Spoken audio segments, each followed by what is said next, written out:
So I want to encourage everybody to elevate the quality of your life, and especially with your relationships around you. Make sure that you keep things at a higher level. Sometimes in keeping it real, we tend to curse a little bit more or get a little bit crass or even do things or say things that are a little bit more edgy. But in a way, it ends up being a lower quality of life. Elevate your quality of life, especially the way you interact with the ones that you love. Elevate them as well. You know, it's so easy to be critical and just saying negative things out of our mouth a lot of times, especially as drivers when we go through a lot of annoying situations in life, especially, you know, with our workload and our assignments, and also especially the drivers that are on the road. It's easy to fall into the mode of just saying the first thing that comes to our mind and it just comes out of our mouth. But keep the quality of life high. I think it'll be beneficial for you and especially those that interact with you. When you're constantly uplifting people around you, people want to be around you. But when you're constantly, you know, saying what's negative, saying what's crummy about life, saying what you're going through, you know, at a certain point, yeah,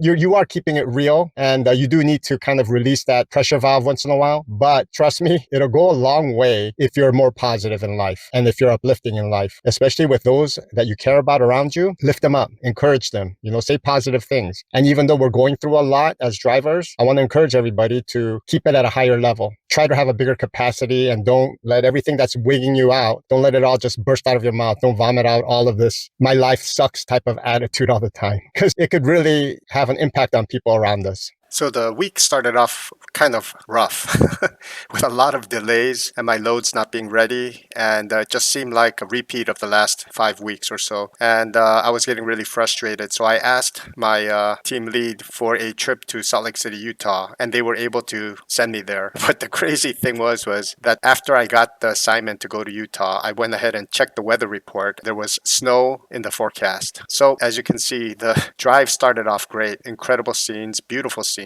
And I had this stop at the rest stop near Cedar City in Utah.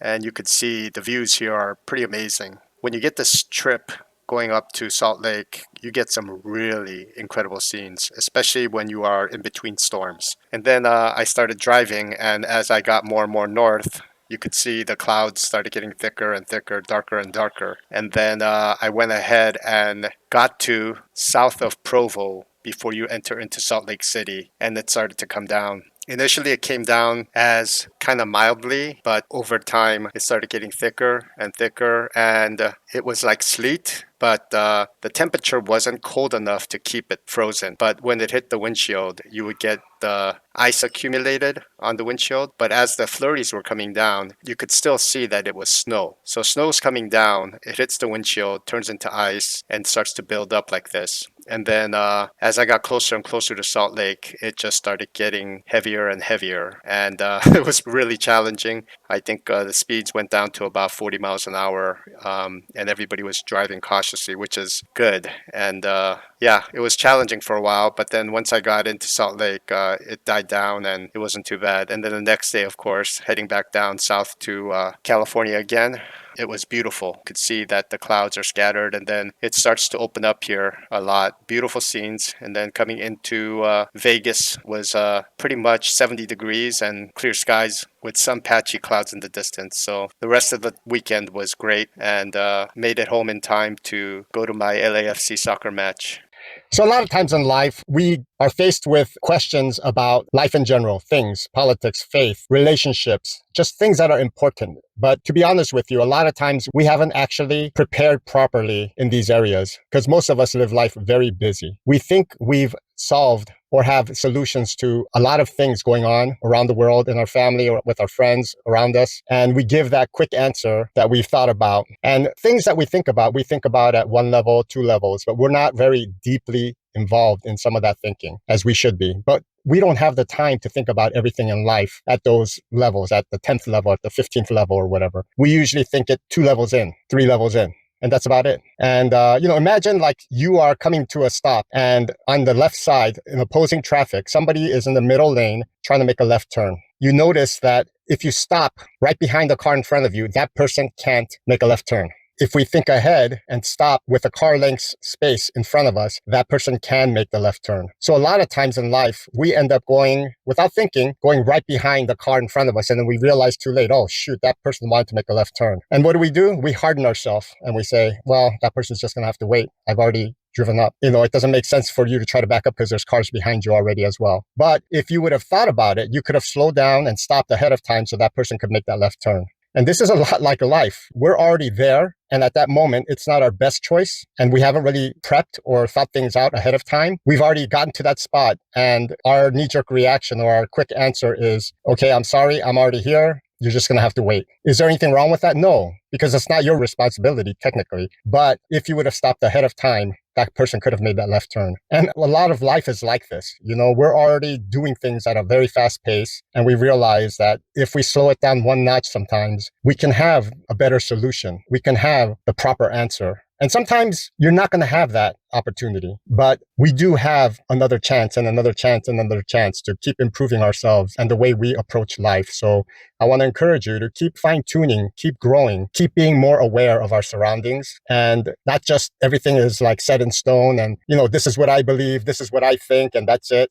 Everybody in life is in their own journey. They're all in a separate journey. No two lives are identical. And people make decisions. Nobody's perfect. We don't make all the right decisions. We don't have all the right answers all the time because a lot of life is subjective too. I think more than anything, we have to appreciate the beauty of the diversity of life and really appreciate the differences in people, even though we don't necessarily agree with what they say, but to really appreciate how the differences bring color into our life. And one of the things about even the political landscape right now in our country, it is so two-partied, it's kind of stale. I talk to people. People have such differing views on things. But when it comes to talking about politics, everybody either falls on the left or the right or somewhere leaning hard left, hard right, or you know what? There's a lot of intelligent people out there. And instead of being so staunch in one area or another, learn to first understand people, where they're coming from, and get along well with people. I think that's more important than being right or wrong in politics or anything else in life for that matter. Things are changing. Things now compared to 10, 15, even 30 years ago, 20 years ago, so different. Everything is so different. And we have to know how to adapt in this new climate, in this new changing time. And it'll constantly be changing. So be on your toes and make sure that if you're older, you're not offending people, because I seem to be just being myself sometimes. I tend to offend people and I have to learn about a lot of things that sound offensive to certain people. So I think it's important to have a more cautious approach to life. And there are times when we're being ourselves and we step on some toes. And then we have to reflect and reevaluate how we could do things better. Just like that left-hand turn example I gave. Next time around, we can stop one car length earlier and let that car through, Just my 2 cents. What's going on, my people? So this week was a better week, but it started off really rough. I had 2 loads that were super delayed again. They had to turn both of those into relays, and it was challenging. I thought it was going to be rough again, so I asked them to send me far. And they sent me to Utah, and it ended up salvaging my week. But seriously, all this waiting is really just killing it for me. It's been rough. Hopefully next week is going to be better. I'm going to be heading up to Stockton at the beginning of the week. So rescheduled my time to Tuesday, Saturday. And last week, I started on a Monday and finished up on a Saturday because Utah was just scheduled that way. Had a lot of gaps, but I'm not going to complain because I ended up getting 2,070 miles, give or take, and it's better than what I've been doing. I ended up being able to go to a LAFC game, my first home LAFC game of the year, and ended up watching and enjoying a 6-0 win. I took a couple friends and my daughter to the game, so it was a lot of fun. Yeah, so all in all, the week was good. Had a chance to get on the Jumbotron. We were trying to get the attention of that camera guy, and we got his attention, and we ended up bouncing around, and he filmed us. It was a lot of fun. All in all, 1 round trip to Phoenix and back, and then a trip to Salt Lake City and back, and it was a good week. That was my week. Nothing super eventful, just some annoying delays and some challenging weather. But outside of that, decent miles and a good finish, 5.5 day week, and got to enjoy the weekend. So getting ready to start up again. And just wanted to thank you for following me on this journey. God bless all of you. If you're a driver out there, stay safe. Peace. And until next time, cheers.